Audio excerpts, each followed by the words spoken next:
If citizens don't get local news and information, the health of our democracy suffers. Improve the news and information landscape.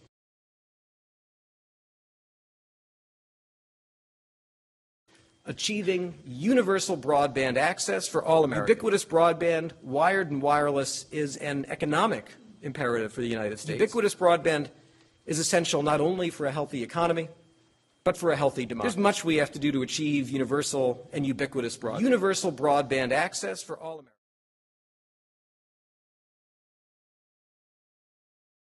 Journalism is at the root of informing our citizens in our democracy. Real news has been too often replaced by fluff. And the local news seems to be more filled with fluff. Democracy is not well served by fluff. Investigative journalism is on life support.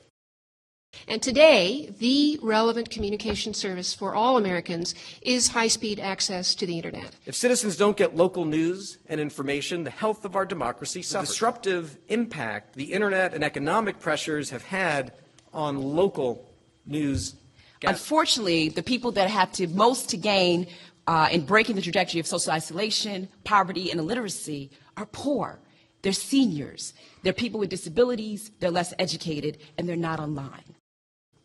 Capitol press rooms have emptied out, and many of the sources that have stepped in to fill the void have blurred those lines between reliable news and partisan opinion.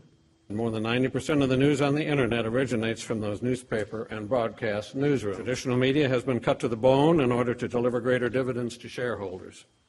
I hope you're learning about Edward R. Murrow in journalism school.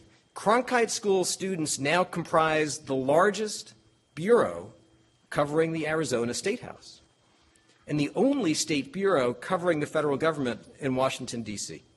New technology is creating a new world of opportunity.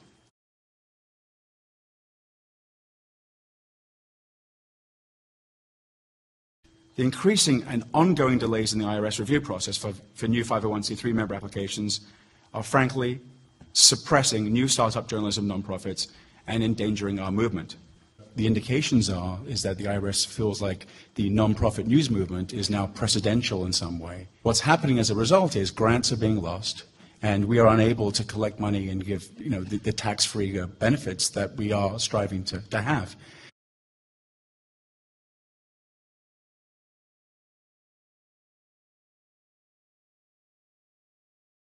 One of the recommendations in the report that I do throw my full support behind is the need to teach news literacy. This can be a powerful antidote to the dumbing down of our civic dialogue that has taken place.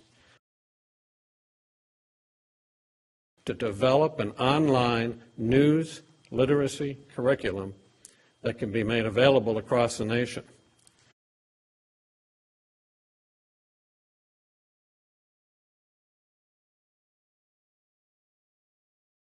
We had some broadcasters argued that there is no public interest obligation, that the obligation is to provide interesting programming and the market would determine based on viewership patterns whether or not it's worthwhile or not. The term public interest, convenience, and necessity appears 112 times in the Telecommunications Act. We spend per annum, per capita, $1.35 supporting public media. And right now, all of the talk on Capitol Hill is, that's too much, let's get rid of that. I was in Stockholm, Sweden last year, where every household gets a bill for $300 or $400 a year to support public media. And with digital technology, there's now an extraordinary opportunity to join and drive the so-called open data movement, to take the vast amounts of data from local governments and to interpret them in a way that helps local citizens. One of the things that government can do is make sure that the vast amounts of information that it collects for very good reason, that's public information, so not proprietary information, is available online in machine-readable, searchable formats